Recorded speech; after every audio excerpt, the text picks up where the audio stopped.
This is the tutorial for Chapter 14 in your Beginning AutoCAD workbook. Okay, so in chapter number 14, we're going to use some more modify commands. We're going to use scale, stretch, and rotate.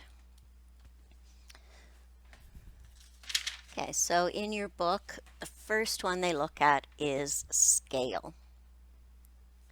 So if you have something already drawn and you want to change the size of it, but it has to change proportionally, you could use scale. So our scale command is on our modify panel. So it enlarges or reduces selected objects, keeping the proportions of the object the same after scaling.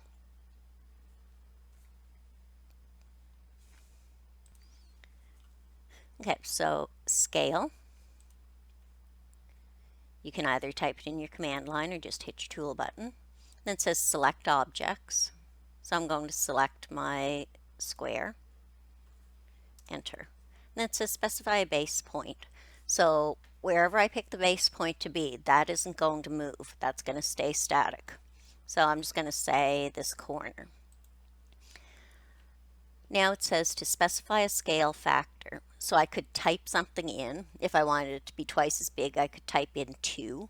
Or if I only wanted it half as big, I could type in 0.5. Or I could just move my mouse around to get it to be the approximate size that I wanted. Let's say that I needed this to be, right now it's 1/2 inch long.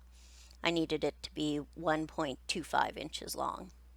I could go into scale, select my object, select my base point again. Now when you look at your command line, there's a couple of options. There's copy and there's reference. So copy will keep the original and make the second one at the new scale you picked. Or reference. If we select reference, then we can tell it how big we want it to be. So reference, specify reference length. I want it to be 1.25. Oh, I'm sorry, I did that backwards. Scale, select, enter, base point, reference. The first one that I'm entering, my reference length, is the existing length. The second one is the new length. So that's how scale works. The next one that they talk about is stretch. So the stretch command allows you to stretch or compress objects. Unlike scale, you can alter an object's proportions with the stretch window. In other words, you can increase the length without changing the width and vice versa. So I'll show you what they're talking about here. So our stretch command is right beside our scale button.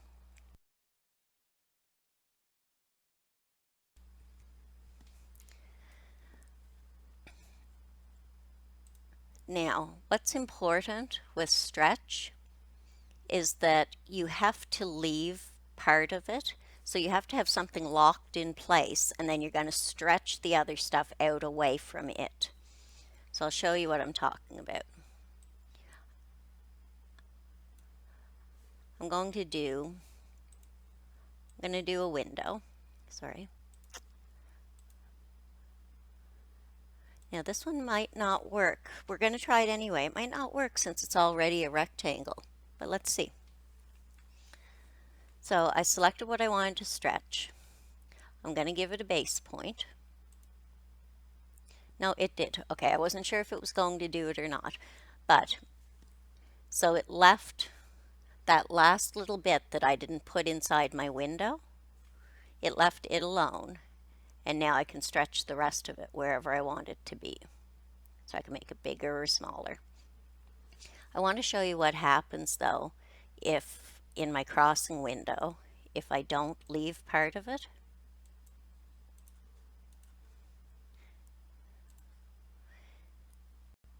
It's just going to take everything.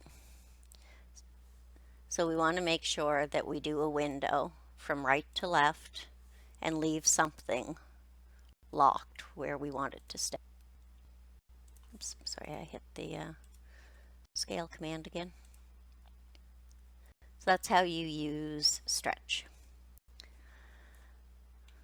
So crossing window right to left and leave out what shouldn't move. The last modify command is rotate. You're going to use this one all the time. So rotate, it's up on your modify. So it rotates around a base point. We're going to do one simple one and then we'll do a copy. So rotate. Select your objects that you want to rotate. Specify a base point. So I'm going to pick the bottom left of that. Specify rotation angle. So I could either just move my mouse or I can actually type in a real angle. So going right, you'd have to type a negative number. Going left, you'd type a positive number. That's just the way that angles work in AutoCAD. So if I typed in 45, it's going to go to the left. So let's do another rotate. Select my base point. This time I'm going to hit copy. So it'll leave the original where it was, and then I can make a second one at whatever angle or a specific angle. So just pay attention when you're doing them to where you're selecting your base point as well. So if I pick that E again, but I picked my base point out here someplace,